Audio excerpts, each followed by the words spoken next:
warahmatullahi wabarakatuh. Good morning everyone. Apa kabar? Semoga kalian selalu dalam keadaan sehat ya. Bertemu lagi dengan Ustazah Ines.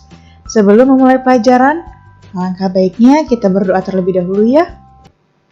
Bismillahirrahmanirrahim. Rabbi zidni ilma warzuqni fahma.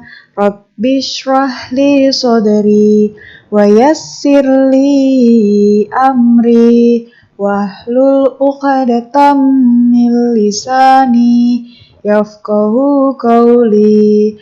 Amin ya rabbal alamin. Baik teman-teman, silakan dipersiapkan buku bahasa Indonesianya ya. Alhamdulillah, kali ini kita sudah masuk di bab baru, yaitu di bab 3. Kali ini kita akan membahas tentang teks prosedur. Di bab kemarin atau di bab 2 sebelumnya kita sudah membahas tentang cerita fantasi. Diharapkan teman-teman agar selalu ingat dan paham tentang materi yang sudah kita pelajari kemarin ya. Nah, apakah teman-teman pernah membuat bubur kacang hijau di rumah? Atau pernah ada orang tua teman-teman atau saudara kalian yang membuat bubur kacang hijau? Atau tahukah cara menggunakan printer? Lalu, bisakah Ananda melakukan gerakan tarian ini? Apa ada yang tahu ini tarian apa? Benar teman-teman, ini adalah tari piring yang berasal dari Sumatera Barat. Baik, kali ini kita masuk ke pembahasan tentang teks prosedur. Teman-teman ada yang tahu apa itu yang dimaksud dengan teks prosedur? Teman-teman, teks prosedur adalah teks yang menunjukkan serangkaian tindakan atau langkah-langkah yang jelas dan teratur yang harus dijalankan untuk menghasilkan suatu tujuan yang diinginkan.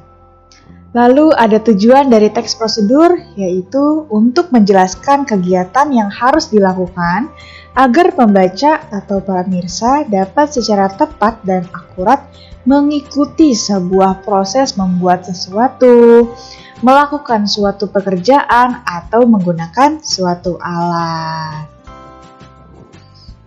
Nah, teman-teman, berikut adalah jenis-jenis teks prosedur terbagi menjadi 3. Yang pertama, ada teks prosedur untuk memandu cara menggunakan atau memainkan suatu alat. Misalnya, memainkan gitar, atau memainkan keyboard atau piano, dan lain-lain. Lalu yang kedua, teks prosedur untuk memandu cara membuat. Misalkan seperti tadi membuat kacang hijau, lalu membuat nugget sayur, dan lain-lain. Biasanya dalam teks prosedur tersebut ada bahan, ada cara dan langkah-langkah untuk membuatnya. Dan yang terakhir, teks prosedur untuk memandu cara melakukan sebuah kegiatan. Contohnya seperti cara menari, cara melakukan senam, dan yang lain-lain.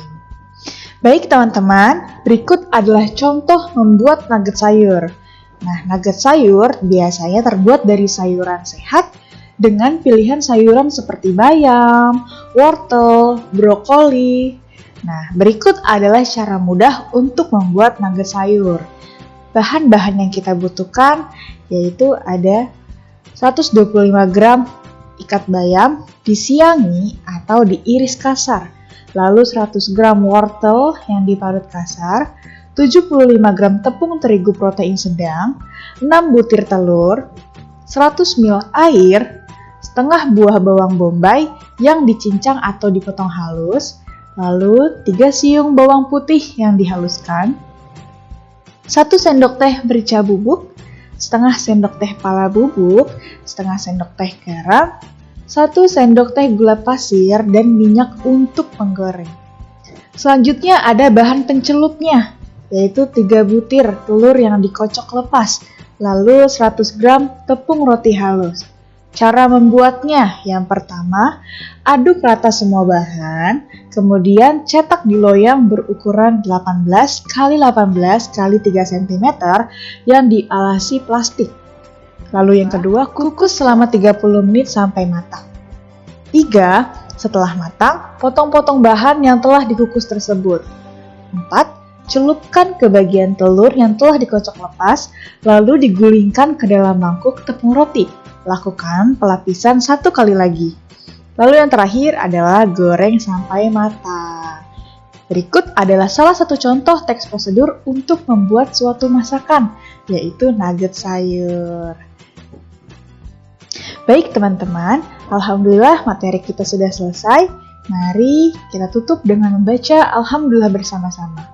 Alhamdulillahirabbil alamin. Sekian dari Ustazah. Wassalamualaikum warahmatullahi wabarakatuh.